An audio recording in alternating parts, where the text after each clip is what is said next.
بسم اللہ الرحمن الرحیم۔ السلام علیکم دوستو، زارا وائس میں خوش آمدید۔ دوستو، اللہ نے دنیا میں انسان کی فلاح و بہبود کے لیے 1,24,000 انبیاء بھیجے، جن میں ایک نبی حضرت دانیال تھے جو کہ بنی اسرائیل میں پیدا ہوئے۔ دانیال کا مطلب ہے کہ خدا بندہ میرا قاضی ہے۔ حضرت دانیال کے والدین کے متعلق کسی نامور اور مشہور کتاب میں کوئی جانکاری موجود نہیں ہے، لیکن بعض محققین نے لکھا کہ حضرت دانیال یہودا کی نسل سے تھے، جو کہ بنی اسرائیل کا ایک بہت ہی اعلیٰ مرتبے والا خاندان تھا۔ جب حضرت دانیال بڑے ہوئے تو ان کی قوم کے لوگ بہت سی برائیوں میں مبتلا تھے۔ وہ لوگ زناکاری، بدعمالی اور طرح طرح کی برائیوں میں مبتلا تھے اور اللہ کے احکامات کی خلاف ورزی کر کے اللہ کے نافرمان ہو چکے تھے۔ لہٰذا اللہ نے بنی اسرائیل پر عذاب بھیجا، جو کہ بابل کی ایک بادشاہ بخت نصر کی صورت میں تھا۔ یہ بادشاہ بہت ہی ظالم تھا اور اس نے بہت ہی منصوبہ بندی کے ساتھ یہودا ریاست پر حملہ کر دیا اور یہودیوں کے مقدس مقامات ہیکل سلیمانی کو تباہ و برباد کر دیا اور آسمانی کتاب توریت کو جلا ڈالا۔ بخت نصر نے بہت سے لوگوں کو بے دردی سے مار ڈالا اور باقی بچے ہوئے لوگوں کو اپنا غلام بنا کر عراق لے گیا، جس میں حضرت دانیال بھی شامل تھے۔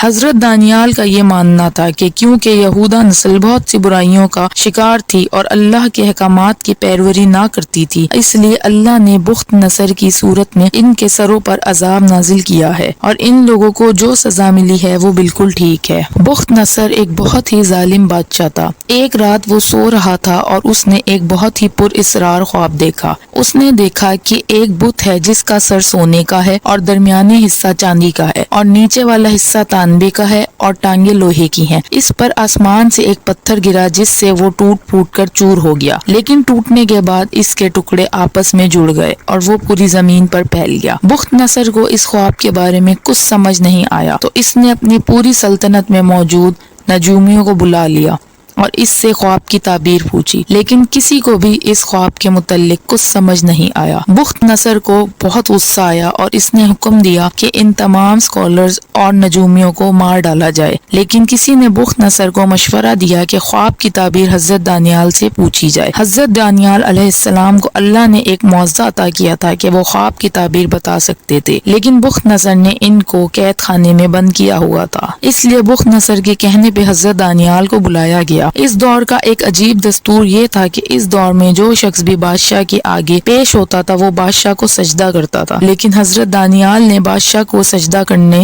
سے انکار کر دیا، جس پر بادشاہ خاموش رہا کیونکہ اس نے اپنے خواب کی تعبیر پوچھنی تھی۔ حضرت دانیال نے بادشاہ کو بتایا کہ جو تو نے خواب دیکھا ہے وہ تیرے بعد آنے والی بہت سی اور قومیں ہیں، اور جو تو نے اس خواب میں پتھر گرتا ہوا دیکھا ہے اس کا مطلب یہ ہے کہ اللہ کی طرف سے عذاب نازل ہوگا جو تیری حکومت کو برباد کر دے گا، یعنی کہ بہت جلد ہی فارس، رومی اور یونانی غالب آ جائیں گے اور تیری حکومت ختم ہو جائے گی۔ بادشاہ حضرت دانیال کی بات سن کر چونک گیا اور یہ حضرت دانیال کی عقل مندی اور فہم و فراست سے اتنا متاثر ہوا کہ اس نے حضرت دانیال کے بہت سے تحفے پیش کیے اور ان کو آرمی کمانڈر اور تمام علماء کا سربراہ قرار دے دیا۔ حضرت دانیال بہت ہی سادہ طبیعت اور جوان تھے۔ ان کی خوبصورتی اور فہم و فراست کی وجہ سے ہی ان کو دربار میں جگہ ملی تھی۔ حضرت دانیال ہر وقت اللہ کے ذکر اور اس کی عبادت میں مشغول رہتے تھے۔ قید میں بھی حضرت دانیال نے کبھی ایک لقمہ بھی حرام کا نہیں کھایا اور سادہ خوراک اور پانی پر ہی اللہ کا شکر ادا کرتے رہے، لیکن اللہ نے ان کے سادہ خوراک پر اتنی برکت ڈالی تھی کہ وہ تمام بابلی لوگوں کی نسبت زیادہ طاقتور اور تندرست تھے۔ 410 قبل مسیح میں بخت نصر کو پھر سے وہی عجیب و غریب خواب آنا شروع ہو گئے، لہٰذا اس نے حضرت دانیال کو بلایا اور ان سے ان خوابوں کی تعبیر پوچھی۔ حضرت دانیال نے بتایا کہ صرف ایک ہی صورت ہے کہ تم پر سے اللہ کا عذاب ٹل سکتا ہے، اور وہ یہ ہے کہ تم اللہ کو اپنا معبود تسلیم کر لو اور اس کی نسل پر ظلم و ستم بند کر دو۔ لہٰذا اس نے ایسا ہی کیا اور بنی اسرائیل کے لوگوں پر خزانے کے دروازے کھول دیے، جس سے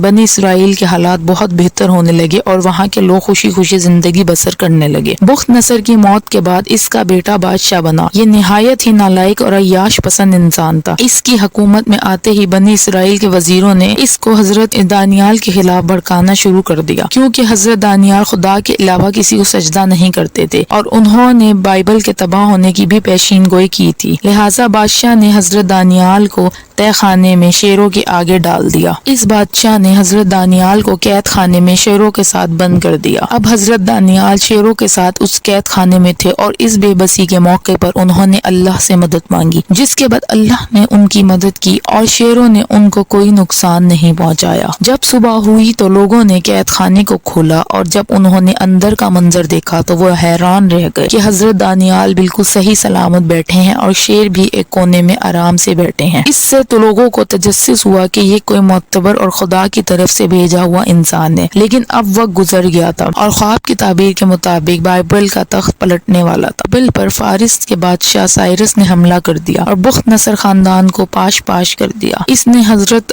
دانیال کو قید سے چھڑوایا اور باعزت طریقے کے ساتھ فارس کا وزیر بنا دیا۔ اس خدا طرز بادشاہ کو تاریخ میں سائرس عظیم کے نام سے یاد کیا جاتا ہے اور قرآن میں اس کا ذکر ذوالقرنین کے نام سے ہوا ہے۔ حضرت دانیال کی بتائی ہوئی تعبیر سچ ہوئی اور جو بخت نصر نے خواب میں سونا، چاندی، تانبا، لوہے اور مٹی کا بت دیکھا تھا، اس سے مراد یہی تھی کہ جب خدا کا عذاب نازل ہوا تو سب سے پہلے بائبل کی سلطنت ختم ہوئی۔ اس کے بعد فارس کی سلطنت تباہ ہوئی جو بائبل کے بعد قائم ہوئی تھی۔ تانبے سے مراد یونان کی سلطنت تھی جس میں سکندر یونانی کی بادشاہت تھی، اور لوہے اور مٹی سے مراد سلطنت روما تھی جو کہ بعد میں 2 حصوں میں بٹ گئی۔ لیکن دوستو، یہودی اور نصارہ تمام لوگ یہ بات جانتے تھے کہ ان چاروں سلطنتوں کے ختم ہونے کے بعد خدا کی طرف سے ایک قوم آئے گی جو تا قیامت رہے گی اور اس پر اللہ کے پیارے رسول کو نازل فرمایا جائے گا اور اس کی تجدید حضرت امام مہدی علیہ السلام کریں گے، اور رسول کے آتے ہی تمام سلطنتیں ختم ہو گئیں اور تمام زمانے جاہلیت کو رسول اکرم نے اسلام کے نور سے ایک منظم اور باشعور معاشرے میں تبدیل کر دیا۔ دوستو، خدا اپنے پیارے بندوں کو بہت سے معجزے عطا کرتا ہے، جیسے کہ اللہ نے حضرت دانیال علیہ السلام کو خواب کی تعبیر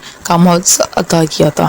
اگر آپ کو یہ ویڈیو اچھی لگتی ہے تو اس کو لائک، شیئر کریں اور چینل کو سبسکرائب کر دیں۔